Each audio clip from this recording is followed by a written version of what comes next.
What's up guys, I just wanted to do a video about anxiety, about how the medication's going as well. It's day 4, meaning I've taken 3 doses of Sertraline. I was calling it Sertraline before, but I think it's Sertraline.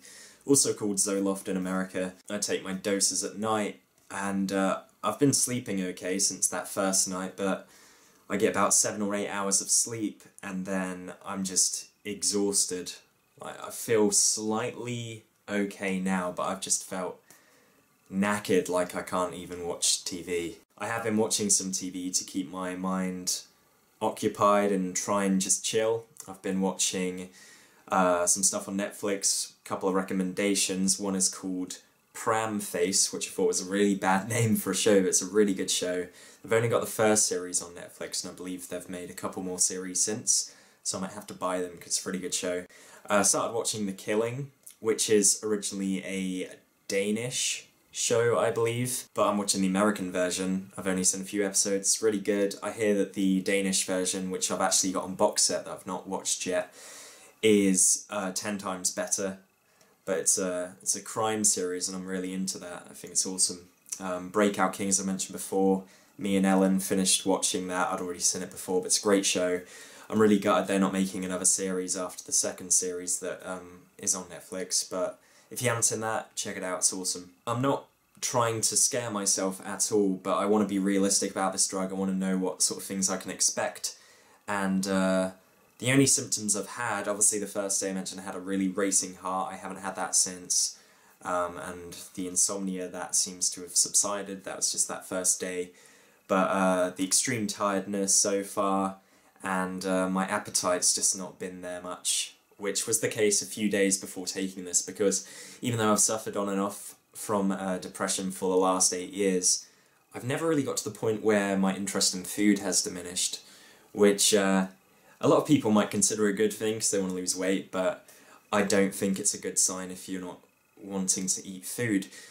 I'm trying to listen to my body, because it could be just a temporary phase where, luckily, I am off work at the moment, and if I'm exhausted and my body wants to just rest, even though it seems a bit silly to me for having 8 hours sleep then going back to bed, just got to do it. I've got my appointment obviously with my doctor next week, so I'll mention stuff to him and sort of say, you know, if this is going to carry on for a few more weeks, and if it's not, you know, helping, then I'm just going to come off the drug, and I don't want to take another one, because it's taken a lot for me courage-wise to actually work up to taking medication, and if this is just a bad experience, I'll just go, oh, you know what, fuck it. But that's not really the reason I'm making this video. I want to talk about a really good book, a book I've read before.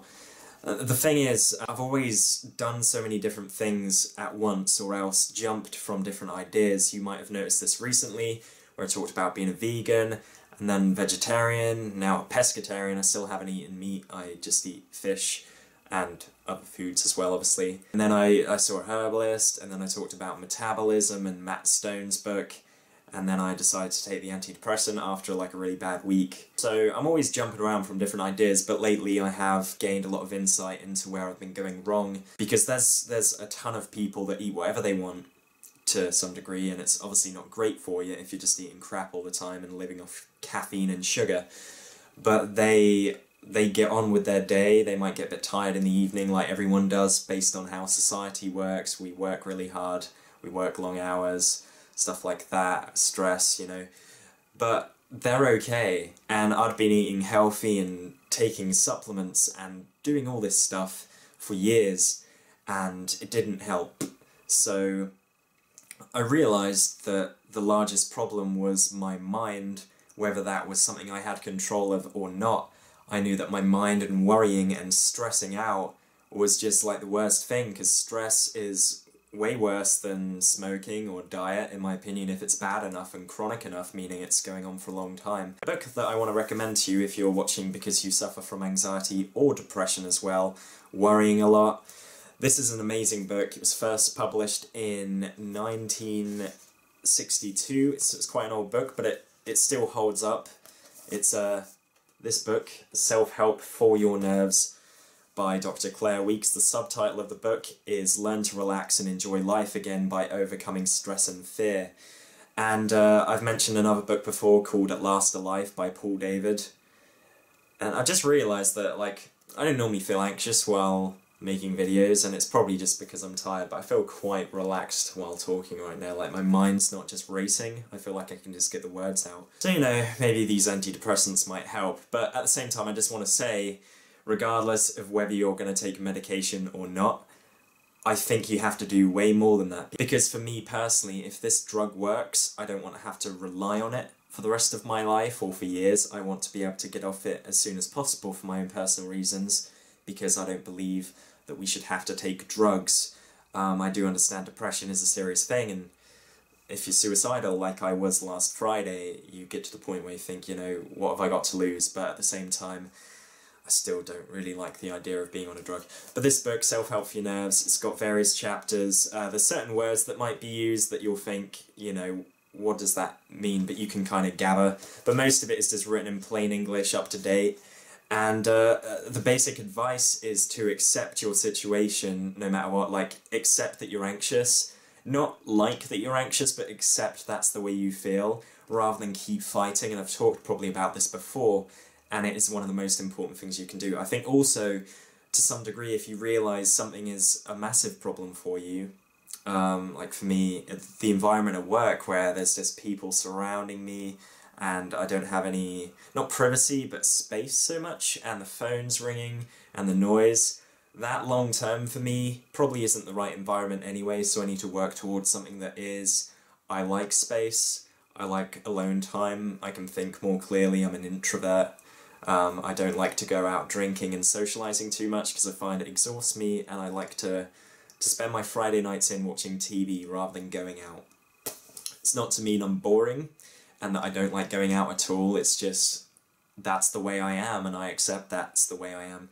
But often when I've got these anxious thoughts racing through my head, I beat myself up, or when I'm at work and I can't think clearly because I'm anxious or tired, I don't really beat myself up, but I can't accept the situation, whereas realistically I should go, you know what, I've been dealing with stress, a stress disorder, anxiety, for a while. I can't expect to be like top form right now, it's going to take a while to get better. I need to rest as much as I can, I need to take my mind off all my problems, because that's how most people get by the crap in their lives. They have this crap, everyone's got their own crap, but they distract themselves. You have to have distractions, I've talked about this before as well. Life's horrible at times, there's so many things that happen in the world, dogs being experimented on in labs, all kinds of shit, you know. But you can't keep, like, worrying about different things because it doesn't really help. Like, for me, I've talked again about the animals, all the suffering, it's horrible, but I can't do anything about it, particularly in the position I'm in now, where I can't even really take care of myself. I'm obviously, at the moment, not really well enough to work, so I'm not going to be able to save the animals, and I can't have that added stress. Another thing that she talks about, and it's kind of in relation to accepting me, another thing that Claire Weeks talks about in this book is floating, which she means, you know, if we're anxious or feeling low and we're kind of forcing ourselves into a situation, let's say you do have a job that you're finding difficult at the moment, and you kind of force yourself there, you're walking up the stairs or you're driving your car and parking, all the while thinking, oh, I hate this, I hate this, I hate this, I don't want to be here, I can't be here, I don't feel very well, no one understands what I'm going through, blah blah blah. Rather than that, she recommends you float, rather than keep fighting, you just sort of, not literally don't walk around like you're a fairy or an angel floating around, but you just kind of have this relaxed attitude to everything. And it might be for you, you might be at a point where you need some time off to get your head straight. I knew that was the case for me. I kept trying to battle through with work, and ideally the world wouldn't be the way it is. People would go, oh, you're fed up, you're depressed, you're tired, you're exhausted, you're anxious. Here you go to Hawaii for a year, you don't have to worry about anything, but obviously that's not reality, so you have to get a balance.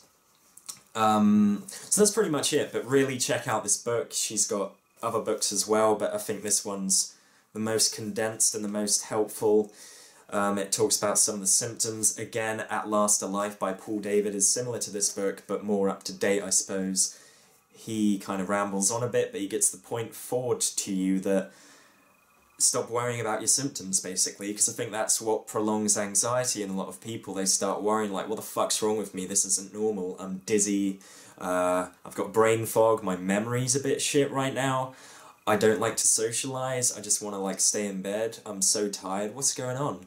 Well, basically, you need to rest, you need to just chill, stop going on Google and diagnosing yourself. Like, doctors can help. Like, get blood tests, and if they say you're okay, chances are you likely don't have anything to worry about.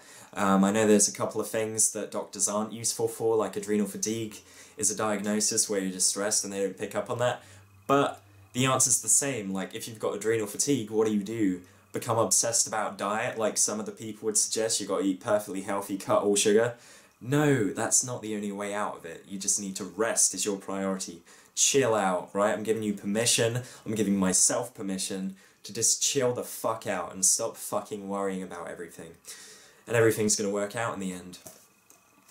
So that's it. I hope that helps. I am probably going back to bed. Ellen is coming over again. We're gonna watch some more of The Killing.